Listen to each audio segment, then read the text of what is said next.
Salam sejahtera dan selamat datang sekali lagi ke channel ini Currents VMY. Pada video kali ini kita akan membawakan satu topik yang sedang hangat diperbolehkan, bukan sahaja dalam kalangan rakyat Sabah tetapi juga di seluruh negara. Isu ini bukanlah isu yang kecil-kecil anak, karena isu ini melibatkan nama besar dalam politik Sabah, syarikat milik kerajaan negeri, perlombongan sumber asli, dan yang paling berat, tuduhan rasuah. Ya, rasuah berkaitan dengan kekayaan hasil bumi Sabah yang sepatutnya menjadi milik rakyat dan bukan milik poket-poket individu tertentu. Jadi, Anda semua jangan kemana-mana. Duduk rapat-rapat dengan screen sebab kita akan bongkar apa sebenarnya yang berlaku di sebalik pintu tertutup pejabat SPRM minggu ini. Suasana di Kompleks Pentadbiran Kerajaan Persekutuan Sabah sedikit berbeza daripada yang biasa. Sekitar jam 8.45 pagi, kelihatan Datuk Dr. Yusuf Yaakob Adun Sindumin memasuki Pejabat Suruhanjaya Pencegahan Rasuah Malaysia. Bukan untuk lawatan biasa ataupun mesyuarat rasmi, tetapi untuk memberikan keterangan dalam siasatan berkaitan dengan dakwaan rasuah. Untuk Anda yang mungkin kurang mengenali beliau, Dr. Yusuf bukanlah calang-calang orangnya. Selain menjadi wakil rakyat, beliau juga merupakan pengerusi Khazanah Sabah, sebuah institusi pelaburan negeri yang menguruskan dana dan kepentingan strategik Sabah.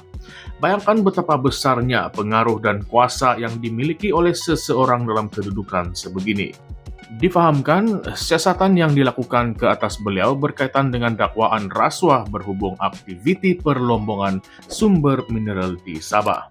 Ya, isu perlombongan ini. Ini bukanlah kali pertama isu ini mencetuskan kontroversi.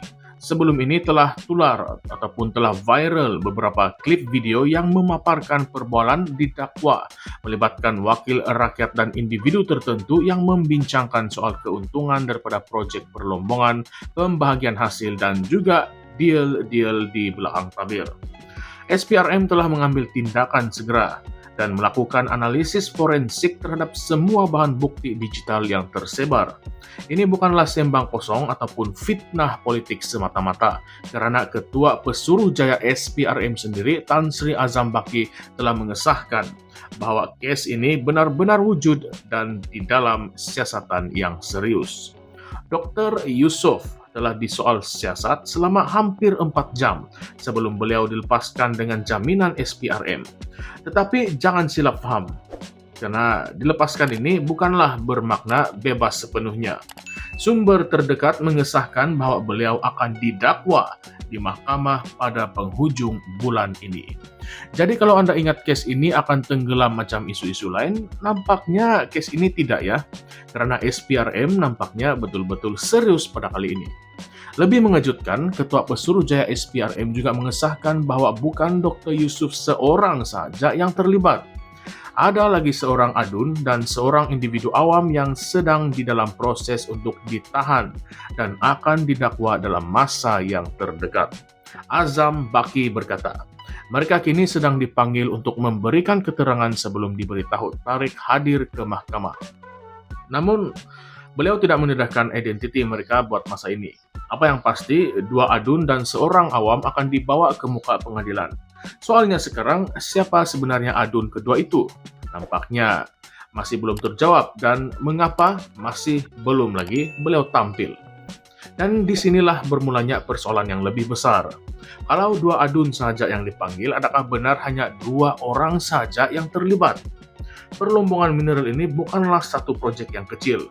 Ia melibatkan kelulusan tanah, konsesi, lesen, dan pelbagai agensi kerajaan. Takkanlah semua ini dikendalikan oleh 2 individu saja, kan? Dan ada juga kemungkinan ini hanyalah permulaan kepada siasatan yang lebih meluas.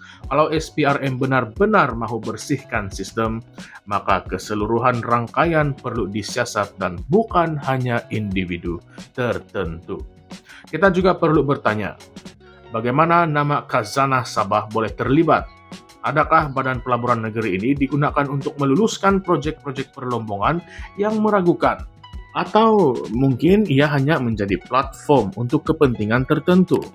Dalam masa yang sama, kita tidak boleh tolak kemungkinan bahwa ini juga sebahagian daripada permainan politik menjelang pilihan raya negeri Sabah yang dijangka akan berlangsung dalam masa yang terdekat. Ya, suasana politik Sabah memang tidak pernah tenang. Banyak peralihan parti, lompat parti, perubahan jawatan. Dan isu rasuah seperti ini sering digunakan sebagai senjata politik. Kalau kita imbas kembali sejarah Dr. Yusuf, beliau pernah bersama UMNO, kemudian keluar untuk menyertai Parti Warisan Sabah, sebelum akhirnya bersama Gabungan Rakyat Sabah GRS. Perjalanan politik beliau ini agak penuh dengan liku, maka persoalannya, adakah siasatan ini dilakukan secara adil ataupun selektif? Adakah ini permulaan kepada pembongkaran besar-besaran atau hanya episode terpilih untuk mengorbankan beberapa nama sebagai kambing hitam? Tetapi persoalan yang paling penting, kemana perginya hasil bumi Sabah selama ini? Sabah ini kaya dengan emas, tembaga, dan bahan galian yang lain, tetapi rakyatnya masih lagi bergelut dengan kemiskinan. Jalan berlubang, sekolah daif, dan akses air bersih yang sangat-sangat menyedihkan. Adakah pemimpin-pemimpin Sabah ini sebenarnya sibuk memperkayakan diri sendiri melalui hasil bumi Sabah dan rakyat pula hanya diberi harapan dan juga slogan? Anda semua, coba pikirkan, adakah ini tanda SPRM sedang menguatkuasakan integriti? Atau adakah ini cuma satu babak lagi dari skrip politik yang penuh dengan wayang? Patutkah rakyat Sabah percaya kepada sistem keadilan, atau kita perlu mendesak penyiasatan bebas yang lebih telus? Dan yang lebih penting, jika benar ada penyelewengan, adakah duit hasil bumi itu boleh dikembalikan semula kepada rakyat? Akhir kata, saya ingin dengar pandangan Anda semua. Tulis di ruangan komen, apa sebenarnya yang Anda rasa berlaku dalam case ini? Patutkah kita desak agar semua transaksi dan konsesi perlombongan Sabah didedahkan kepada umum? Dan siapa sebenarnya dalang di sebalik semua ini? Baiklah semua, jangan lupa untuk like, share, dan subscribe ke channel ini Currents via MY, sebab di sini kita tidak akan menyembunyikan fakta. Kita tidak tapis reality. Kita buka segala persoalan untuk rakyat nilai sendiri. Dan ingat, kebenaran mungkin lambat, tetapi ia tetap akan muncul. Dan bila ia muncul, jangan terkejut siapa yang akan tumbang. Sampai jumpa lagi dalam episode yang lebih panas akan datang. Terima kasih karena menonton dan terus menyokong suara rakyat. Salam sejahtera, salam perjuangan, salam reformasi. Sekian semua, terima kasih.